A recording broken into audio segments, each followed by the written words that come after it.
Good morning. Glad you could tune in. I'm going to share something from the Book of Mysteries by Jonathan Cahn.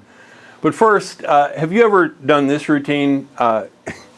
You've got your glasses on. You're like, I can't find my glasses. I can't, and you need somebody else to tell you. Have you ever been talking to somebody on the phone and they're like, I can't find my phone? It's like you're talking to me on your phone.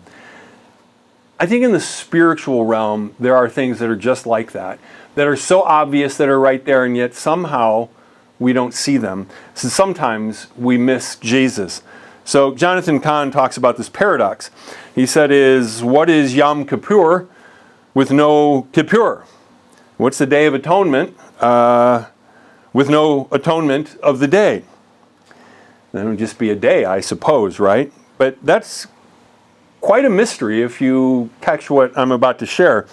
The holiest day of Judaism, the center of the biblical calendar, is Yom Kippur, the Day of Atonement. And yet for 2,000 years, the Jewish people have kept Yom Kippur without a Kippur. The Day of Atonement with no atonement. There is no sacrificial system anymore. The center of the day is missing. And what is the atonement of Yom Kippur? It's the sacrifice. So we have a missing sacrifice. 2,000 years ago, the Messiah came as the Kippur, as the sacrifice. Obviously, there are people that don't acknowledge that, don't recognize it. With all due respect, I get that.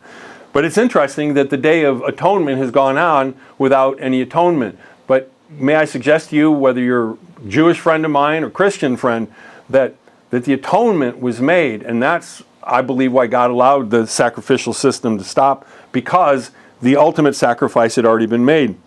So it was shortly after Jesus ascended to heaven that the temple was destroyed in AD 70 by Titus from Rome.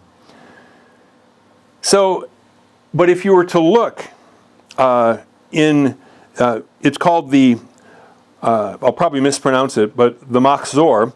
It's used in synagogues throughout the world. It's a Jewish prayer book. And specifically for the Yom Kippur service, it says this: our righteous Messiah has departed from us. We have no one to justify us. He has carried the yoke of our iniquities and our transgression, and he is wounded because of our transgression. He bears our sins upon his shoulders so we might find forgiveness for our iniquities. Well, some of that obviously is taken from Isaiah chapter 53. But this is in a Jewish prayer book on Yom Kippur, the day where they don't have a sacrifice anymore, and it's the Day of Atonement. And that's how the atonement is achieved, by the sacrifice. So the answer is right there. And you might say, well, how could they miss it, right? I remember interviewing a Jewish rabbi back when I was a freshman in college. I did a research paper, and I wanted to talk to a Jewish rabbi about what they thought about Jesus and Messiahism. And I remember him saying to me, I still remember, he said, "No way, Charlie Brown. One person can't die for another one's sins."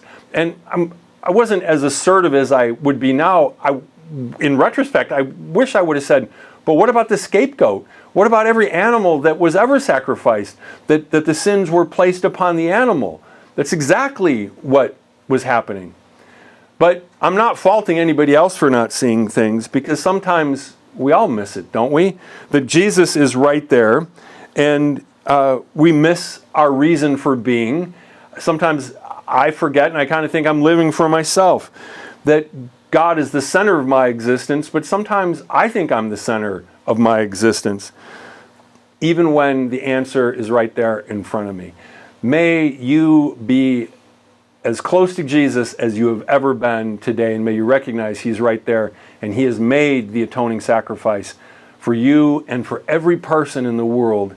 Jesus, open the eyes so people can see and receive. God bless you. Have a great week.